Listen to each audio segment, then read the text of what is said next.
This program is brought to you by Emory University.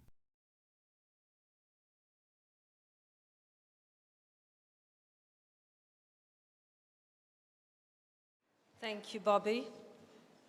They told me to be short.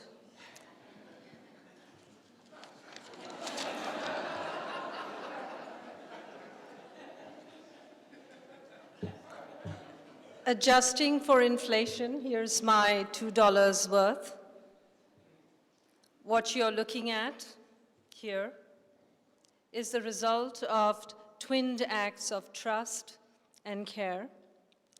Salman's trust in placing his archive at Emory and curating as the care of this shared wealth of wisdom and information, disclosure and revelation, delivered by a writer who knows that the real risks for an artist are taken in his work. So what did I find in this generous archive of some 40,000 computer files and 100 linear feet of paper material from which I wanted to share something with you? I saw an elastic mind that wanted to swallow the world and make it new in stories. I saw that love, which Salman says feels more and more like the only subject in his 1999 essay, has been a lifelong quest and preoccupation. I saw that the fatwa was but one chapter in a long and fascinating record of engagement with the world.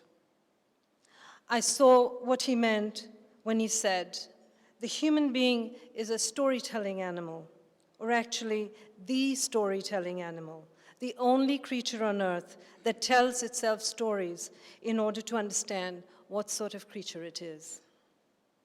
I saw the power of stories, why we love them and why we fear them.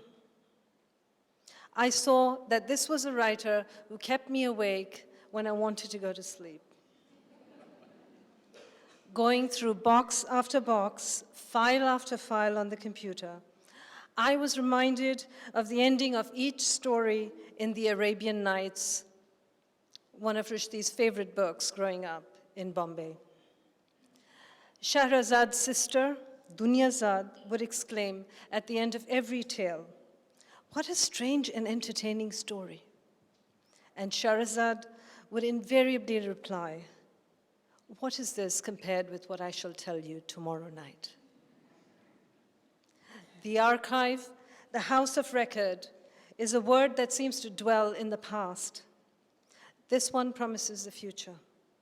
Here's to 1,001 more stories, at least, from our favorite storytelling animal, Salman Rushdie.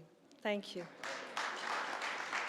And now, I ask Salman's friend and distinguished filmmaker, Deepa Mehta, to take the floor, followed by Christopher Hitchens, if he would offer us a toast as well. Where is Deepa? Please join us. Yes, you're on. Please, welcome.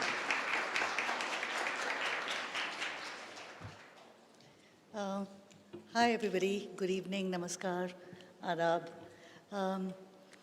I'd like to congratulate you, Salman, Emory, on this, what we Indians call an extremely auspicious occasion. You, Emory, for having the foresight to acquire this incredible archives. It's so moving and it's so, I'm speechless, really. You, Salman, for being the person you are and for giving us this opportunity. As I look today, a window into your incredible mind. And you're really funny, so this is good. Many, many congratulations. And in the words of the immortal Mr. Spock, may the archives prosper. Go in peace, dazzle, and kick ass. Thank you. A chance to occupy my favorite position. A fully sated audience and an entirely fresh speaker. who has no intention of being brief, and who stands between you and your next drink. I think someone ought to say, and it might as well be me, that a certain quotient of moral courage, as well as aesthetic audacity, ought to be attributed to this university for doing this wonderful thing. I will mention no names, but there are some campuses in this great republic that would have been, shall I say, too prudent to undertake it. There was a time when Salman wasn't so welcome. There are places in academe where courage isn't as much respected as I'm proud to see it is by the good people of Georgia and Atlanta. So I want to be the one to say that, because you're too modest to say it for yourselves. George Orwell said once a thing that was both very beautiful and very wrong, quite rare in his case. He said, the imagination, like certain wild animals, cannot breed, will not breed in captivity.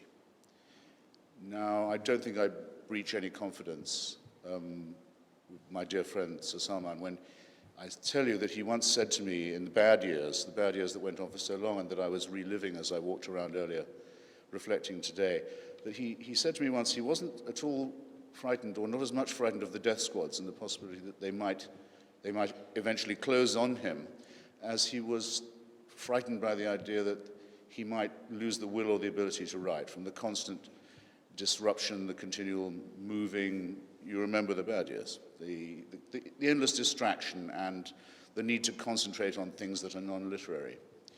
And for this reason, one of my favorite novels of yours, my dear, is The Moor's Last Sigh, because it was the conclusive proof that even in these most dire and arduous conditions, by no means had these barbaric hoodlums been able to rob you of the ability to write. Not that alone I would make as a tribute, but that in this book you made the most generous attribution to the cultural fusion between Islam and the West that was once represented in the glorious civilization of Al-Andalus, as we think of it, Andalusia. So I become very affected when I think of what a long road it's been to get to such a very delightful soiree as this. And then I think of another Mehta, a common friend of Salman's and mine, Sonny Mehta, a great publisher who's published many of Salman's books on both sides of the Atlantic, and his delightful wife, Geeta, who among her enormous number of attributes was the author of a lovely novel about not a novel exactly, a sort of novelized travelogue of pseudo-religion in India called Karma Cola, a drink that I don't think would ever have sold very well in this town.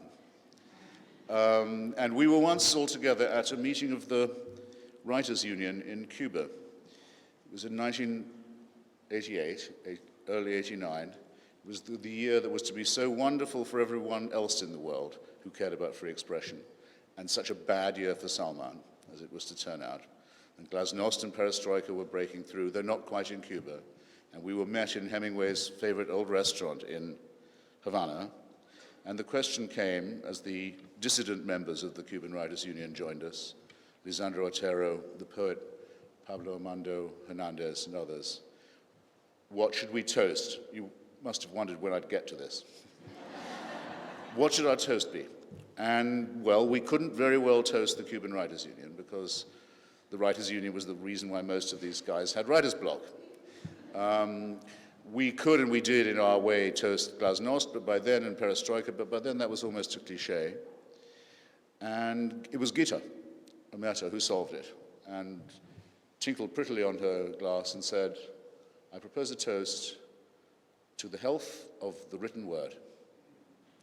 And that's the one in which I invite you to join me, and you'll toast it again, I promise you, brothers and sisters. And every time you do, you'll be thinking about the same person I'm thinking about.